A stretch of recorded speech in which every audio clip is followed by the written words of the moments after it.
मराठा आरक्षण का जो मसला है मेरे हिसाब से वो फेल हो चुका है, क्योंकि उसमें कोई लॉ पास नहीं हुआ है। उसमें एक अध्यादेश निकला है और अध्यादेश का ये मतलब हुआ कि जब तक उसको लॉ में परिवर्तित नहीं किया जाता तब तक उसका अमल करना मुश्किल हो जाता है।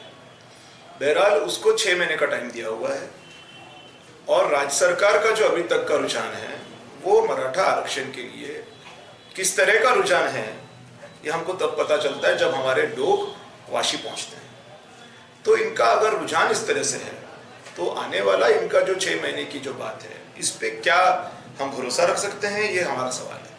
इसके साथ में ही अगर इनको करना ही है तो 6 महीने का आउटर लिमिट है, इनर लिमिट तो 6 सेकंड भी हो सकता है अध्यादेश का। तो आप तुरंत अगर आपको करना ही है, आपको इंटेंशंस आपके क्लियर हैं, तो आप इसको तुरंत इमरजेंसी अधिवेशन बुलाइए। जैसे 5 बजे आपने सुबह शपथ विधि ली थी, उठाया था अंकल जी को, वैसे आप कीजिए, इसको लॉ में परिवर्तित कीजिए। अभी कोई आचार संहिता नहीं चल रही। अगर आप चाहते हैं कि आप करना है, आपको करना है, आप फटाके लगा रहे हैं, एकनाथ शिंदे जी की जय जयकार हो रही है, तो भाई इसको आप लॉ में परिवर्तित कीजिए ना। इसको क्यों अध्यादेश करके लटकाया हुआ है? तो मुझे लगता है कि ये फेल हो चुका है। यदि ये लॉ में परिवर्तित करते हैं तब एकनाथ शिंदे जी की जय हो सकती है, तब तक नहीं हो सकती। और जैसे मैंने कहा कि रुझान उनका ठीक नहीं है, नहीं तो वाशी तक जाना ही नहीं पड़ता। तो अब मुझे कुल मिला करके ये लगता है कि जब ये फेल हो गया है तो करना क्या चाहिए जिसकी वजह से न्याय मिले, इंसाफ मिले। करना यही चाहिए कि दिल्ली में जाकर के पार्लियामेंट के अंदर इस बात को उठाने की जरूरत है कि आज रिजर्वेशन सिर्फ मराठास को नहीं, हर उस प्रवर्ग की जरूरत बन चुकी है जिनको रिजर्वेशन नहीं है, और किसी दूसरे के रिजर्वेशन में न घुसते हुए उनको अतिरिक्त रिजर्वेशन देने की आवश्यकता है।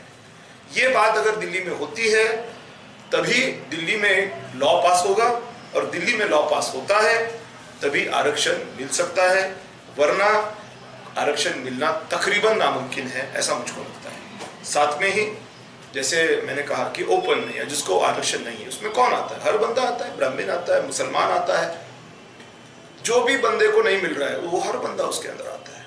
तो इनको भी इंसाफ मिलना चाहिए, क्योंकि जगह कम है।